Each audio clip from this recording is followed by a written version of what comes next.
Halo semuanya, apa kabar Anda hari ini? Senang sekali saya Ragilzi bisa kembali menyapa Anda dalam podcast Inspirasi. Karena beberapa hari lagi kita akan masuk ke bulan Desember. Jadi di kesempatan hari ini saya Ragilzi akan membagikan sebuah cerita inspirasi yang bertemakan Natal ya. Apakah Anda sudah siap untuk mendengarkan cerita inspirasi dari saya?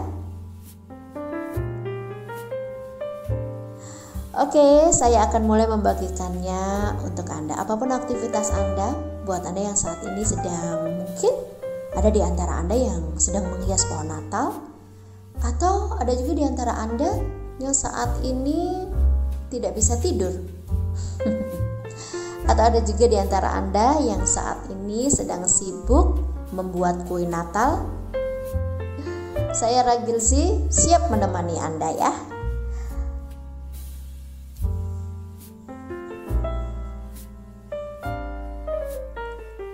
Nasib Edgar tidak sebaik hatinya.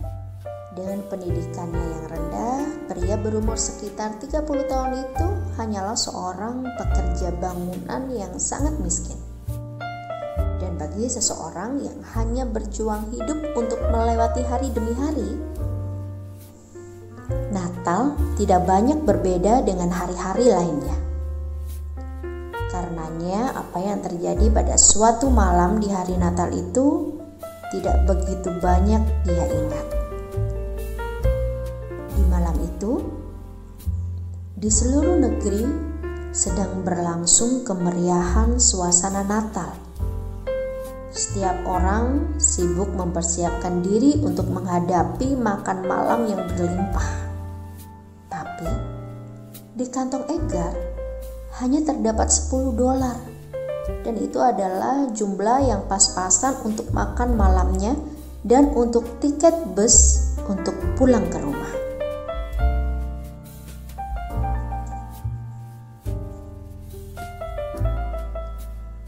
Maka menjelang malam itu, ketika lonceng dan lagu-lagu Natal terdengar di mana-mana, ia melihat senyuman dan ucapan Natal yang diucapkan oleh setiap orang yang dia lihat. Edgar menaikkan kerah bajunya dan menunggu kedatangan bus yang akan membawanya pulang ke rumah. Pada saat itu salju turun begitu derasnya dan hal itu membuat perut Edgar mulai berbunyi karena lapar. Ia melihat jam di stasiun dan memutuskan untuk membeli roti dan kentang goreng dengan ukuran yang super besar. Karena ia berpikir bahwa ia membutuhkan banyak energi di dalam cuaca yang begitu dingin. Lagi pula dia berpikir, sekarang adalah malam Natal. Setiap orang, bahkan orang seperti saya sekalipun, harus makan sedikit lebih spesial dari biasanya. Di tengah jalan, Edgar melewati sebuah bangunan raksasa di mana sebuah pesta mewah sedang berlangsung. Ia mengintip ke dalam jendela dan ternyata itu adalah pesta anak-anak. Ratusan murid taman kanak-kanak dengan baju berwarna-warni bermain-main dengan begitu riang. Orang tua mereka saling mengobrol satu dan yang lainnya.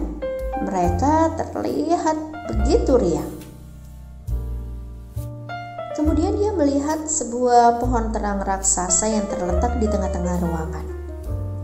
Kerlap-kerip lampunya memancar keluar jendela. Dan di bawah pohon terang itu terletak ratusan hadiah-hadiah Natal dalam bungkus yang berwarna-warni. Di atas beberapa meja raksasa juga tersusun puluhan piring-piring yang berisi bermacam-macam makanan dan minuman.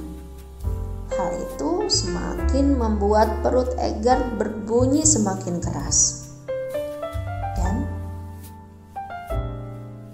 ia mendengar bunyi perut kosong, tapi itu bukan bunyi dari perutnya. Ia menoleh dan ia melihat seorang gadis kecil berjaket tipis yang juga sedang melihat ke dalam ruangan dengan penuh perhatian. Umurnya sekitar 10 tahun. Ia tampak kotor dan tangannya pun mulai gemetar. "Ya ampun, nona kecil," Edgar bertanya dengan pandangan yang tidak percaya. "Udara begitu dingin. Di mana orang tuamu?" Tapi gadis itu hanya diam dan tidak berbicara apa-apa. Ia melirik Edgar sesaat, kemudian memperhatikan kembali anak-anak kecil di dalam ruangan yang kini bertepuk tangan dengan riuh karena Sinterklas masuk ke dalam ruangan. Edgar pun bertanya, "Sayang, tidak bisakah kau berada di dalam sana?" Kemudian Edgar menarik nafas dan ia merasa begitu kasihan pada gadis itu. Keduanya kembali memperhatikan pesta dengan diam-diam. Dan sekarang Sinterklas sedang membagi-bagikan hadiah. Mereka melihat anak-anak kecil itu tertawa begitu riang. Mereka memamerkan setiap hadiah kepada orang tua mereka. Dan ya, mereka bersenda gurau, tertawa bersama dan penuh dengan sukacita. Mata gadis itu bersinar. Jelas ia membayangkan memegang salah satu hadiah itu, dan imajinasi itu cukup menimbulkan secerca sinar di matanya. Pada saat yang bersamaan, Edgar bisa mendengar bunyi perutnya lagi. Edgar tidak bisa lagi menahan hatinya. Ia memegang tangan gadis itu dan berkata, "Mari, akan saya belikan sebuah hadiah untukmu." "Sungguh?" Gadis itu bertanya dengan nada tidak percaya. "Ya, tapi kita akan mengisi perut dulu ya." Ia membawa gadis itu di atas bahunya dan mereka berjalan ke sebuah depot kecil. Tanpa berpikir tentang tiket busnya, ia membeli 2 buah roti dan 2 bungkus kentang goreng dan 2 gelas susu coklat hangat.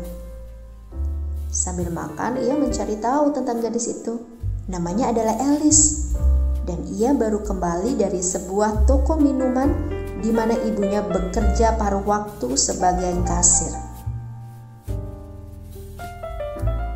Dia sedang dalam perjalanan pulang ke rumah anak yatim di Santa Claus, sebuah sekolah kecil yang dibiayai pemerintah untuk anak-anak miskin. Dan ibunya baru memberinya sepotong roti tawar untuk makan malam. Edgar menyuruh gadis itu untuk menyimpan rotinya untuk besok. Sementara mereka bercakap-cakap, Edgar terus berpikir tentang hadiah apa yang bisa didapatkannya untuk Alice. Ia kini hanya punya sekitar $5 di kantongnya. Ia sangat mengenal sopir bus, dan ia yakin bahwa sopir itu akan setuju bila ia membayar bisnya di hari berikutnya. Tapi tidak banyak toko-toko yang buka di saat ini, dan yang buka pun umumnya menaikkan harga-harga mereka. Ini amat membuatnya ragu apakah ia bisa membeli sesuatu dengan harga $5. Apapun yang terjadi, katanya pada dirinya sendiri, "Saya akan memberi gadis ini hadiah, walaupun itu kalung saya sendiri." Kalung yang melingkar di lehernya itu adalah milik terakhirnya yang paling berharga. Kalung itu adalah 24 karat murni, sepanjang kurang lebih 30 cm, seharga $100. Dan ibunya memberikan kalung itu beberapa saat sebelum kematiannya. Mereka mengunjungi beberapa toko, tapi tak satu pun yang punya sesuatu dengan harga $5. Tepat ketika mereka mulai putus asa, mereka melihat sebuah toko kecil yang agak gelap di ujung jalan dengan tanda buka di atas pintunya. Bergegaslah mereka masuk ke dalam. Pemilik toko tersenyum melihat kedatangan mereka dan dengan ramah mempersilakan mereka untuk melihat-lihat tanpa peduli akan baju-baju mereka yang lusuh. Mereka mulai melihat barang-barang di balik kaca dan mencari-cari sesuatu yang mereka sendiri belum tahu. Kemudian, mata Alice bersinar melihat deretan boneka beruang, deretan kotak pensil, dan semua barang-barang kecil yang tidak pernah dimilikinya. Dan di rak paling ujung, hampir tertutup oleh buku cerita, mereka melihat seuntai kalung. Kening Edgar pun berkerut. Apakah itu kebetulan? Atau Natal selalu menghadirkan keajaiban? Kalung bersinar itu tampak begitu persis sama dengan kalung Edgar. Dengan suara takut-takut, Edgar meminta melihat kalung itu kepada pemilik toko. Seorang pria tua dengan cahaya terang di matanya dan jenggot yang lebih memutih mengeluarkan kalung itu dengan tersenyum. Tangan Edgar gemetar ketika ia melepaskan kalungnya sendiri untuk dibandingkan pada kalung itu. Ya Tuhan, Edgar menggumam, begitu sama dan serupa. Kedua kalung itu sama panjangnya, sama model rantainya, dan sama juga bentuk salib yang tertera di atasnya. Bahkan beratnya pun hampir sama. Hanya saja kalung kedua itu jelas adalah kalung imitasi, karena di balik bandulnya tercetak imitasi tembaga. Samakah mereka? Alice bertanya dengan nada kekanak-kanakan.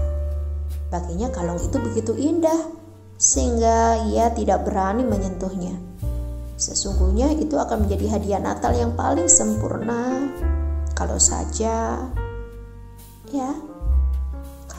Edgar bisa membelinya ya.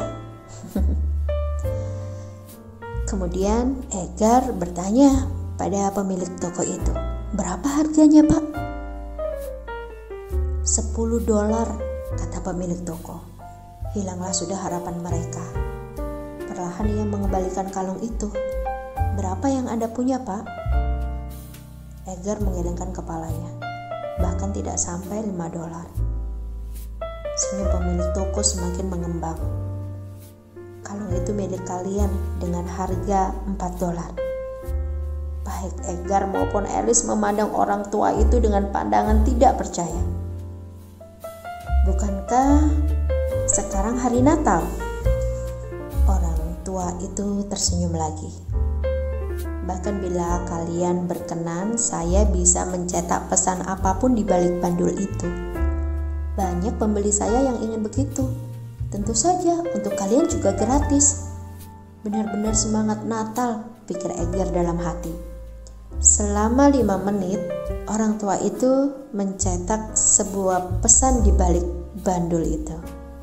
"Selamat Natal Alice, salam sayang Sinterklas." Ketika semuanya beres, Edgar merasa bahwa ia memegang hadiah Natal yang paling sempurna seumur hidupnya. Dengan tersenyum, Edgar menyerahkan $4 pada orang tua itu dan mengalungkan kalung itu ke leher Alice. Alice hampir menangis karena bahagia. "Terima kasih, Tuhan memberkati Anda, Pak. Selamat Natal," kata Edgar kepada orang tua itu. "Selamat Natal teman-temanku," jawab pemilik toko yang senantiasa tersenyum dengan sangat bahagia. Mereka berdua keluar dari toko dengan bahagia.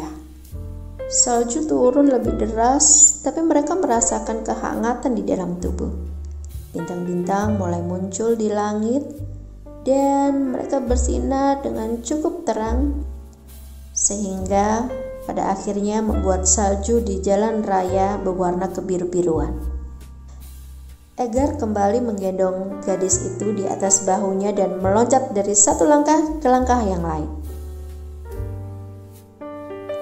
Edgar belum pernah merasa begitu puas dalam hidupnya. Melihat tawar yang gadis itu, ia merasa telah mendapatkan hadiah Natal yang paling memuaskan untuk dirinya sendiri. Alice dengan perut yang kenyang dan hadiah yang berharga di lehernya, ia pun merasakan kegembiraan Natal yang pertama dalam hidupnya. Akhirnya Edgar harus kembali pergi ke stasiun bus. Sekarang pulanglah Alice, hati-hati di jalan, Tuhan memberkatimu selalu. Kemana Anda akan pergi Pak? Tanya Alice pada orang asing yang baik hati itu. Saya harus pergi bekerja. Ingat ya, sedapat mungkin bersekolahlah yang rajin. Selamat Natal Alice. Dan Edgar pun mencium kening gadis itu dan berlari ke arah stasiun.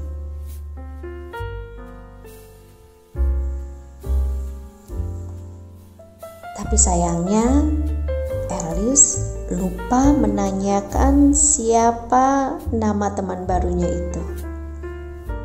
Seorang pria yang sangat baik hati yang meninggalkan sebuah cerita yang tak akan pernah Alice lupakan.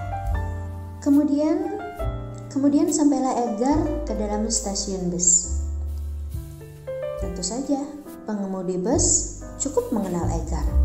Dan sebelum Edgar punya kesempatan untuk bicara, ia menunjuk salah satu bangku yang masih kosong. Duduklah di kursi kesukaanmu saudaraku, dan jangan cemaskan apapun karena sekarang adalah malam Natal. Edgar mengucapkan terima kasih, dan setelah saling menukar salam Natal, ia duduk di kursi kesukaannya. Bis bergerak dan Edgar membelai kalung yang ada di dalam kantongnya.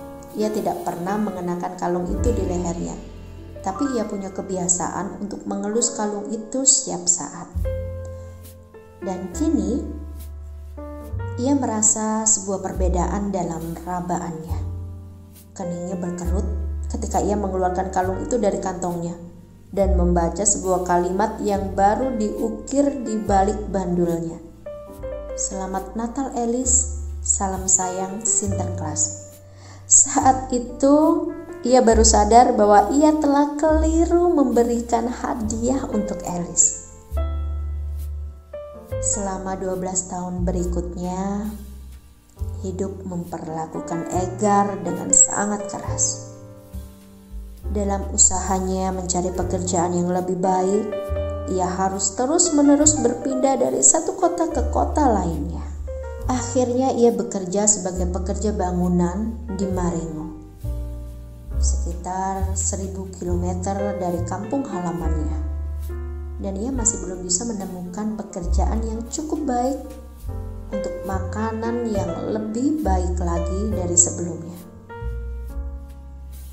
Karena bekerja terlalu keras, di bawah teriknya sinar matahari dan dinginnya salju yang begitu ekstrim, kesehatan Edgar pun menurun drastis, dan bahkan sebelum umurnya mencapai 45 tahun, ia sudah tampak begitu tua dan sangat kurus. Suatu hari menjelang Natal, Edgar digotong ke rumah sakit karena pingsan kecapean. Hidup tampaknya akan berakhir untuk Edgar. Tanpa uang sepeser pun di kantong dan sanak family yang menjenguk. Ia kini terbaring di kamar yang paling suram di sebuah rumah sakit milik pemerintah. Malam Natal itu, ketika setiap orang di dunia menyanyikan lagu-lagu Natal, denyut nadi Edgar melemah dan ia jatuh ke dalam alam tak sadar. Direktur rumah sakit itu yang menyempatkan diri menyalami pasien-pasiennya sedang bersiap-siap untuk kembali ke pesta keluarganya ketika ia melihat pintu gudang sedikit terbuka. Ia memeriksa buku di tangannya dan mengerutkan keningnya. Ruang itu seharusnya kosong. Ia mengetuk pintu, tidak ada jawaban. Dan ia membuka pintu itu dan menyalakan lampunya.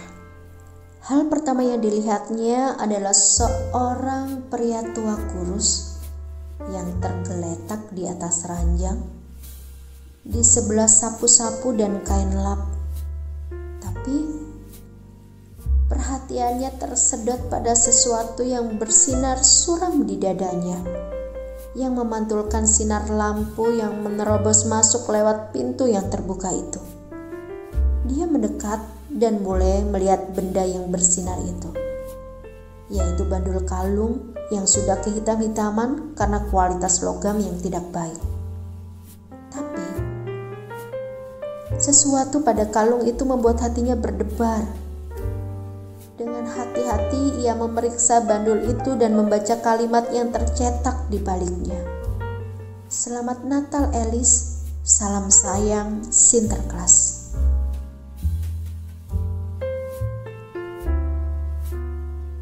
Air mata turun di pipi Alice. Dialah orang yang paling diharapkan oleh Alice untuk bertemu suatu saat nanti. Dialah orang yang membuat masa kanak-kanaknya begitu tak terlupakan hanya dengan satu malam saja. Dia memeriksa denyut nadi Edgar dan mengangguk. Tangannya yang terlatih memberitahu harapan masih ada. Ia memanggil kamar darurat dan bergerak cepat ke kantornya.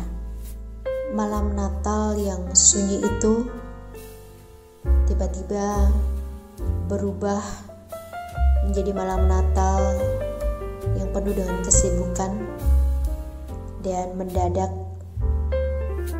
bunyi detak langkah kaki puluhan perawat dan dokter jaga mulai terdengar. "Jangan khawatir, Pak. Siapapun nama Anda, Alice di sini sekarang, dan Alice akan mengurus Sinterklasnya yang tersayang." Dia menyentuh kalung di lehernya. Rantai emas itu bersinar begitu terang sehingga isi ruangan terasa hangat, walaupun salju mulai turun dengan sangat derasnya. Ia merasa begitu kuat perasaan yang didapatnya tiap ia menyentuh kalung itu. Malam ini dia tidak harus bertanya-tanya lagi karena ia baru saja menemukan orang yang memberinya hadiah Natal yang paling sempurna sepanjang hidupnya. Sobat Si, bagaimana cerita inspirasi yang baru saja saya bagikan untuk Anda? Semoga bisa menginspirasi Anda ya. Cerita tentang sebuah kalung yang diberikan di hari Natal, yang terkadang ya mungkin kita berpikir bahwa apa yang pernah kita berikan kepada orang lain adalah sesuatu yang biasa saja. Atau mungkin terkadang kita berpikir bahwa apa yang kita berikan pada seseorang bukanlah sesuatu yang berharga bagi diri kita. Tapi hal itu bisa menjadi sesuatu yang sangat berharga, sangat penting bagi orang yang menerimanya. Tetap berbuat baik, berbagi kasih pada sesama, dan ingatlah bahwa setiap hal yang kita tabur, kita pasti akan menuainya suatu saat nanti. Bila Anda suka dan merasa terberkati dengan cerita inspirasi yang baru saja Ragilsi bagikan, jangan lupa untuk membagikan cerita ini pada orang-orang tersayang yang ada di dekat Anda, yang ada di sekitar Anda, dan jangan lupa juga untuk like dan subscribe. Terima kasih sudah mendengarkan podcast inspirasi dari Ragilsi.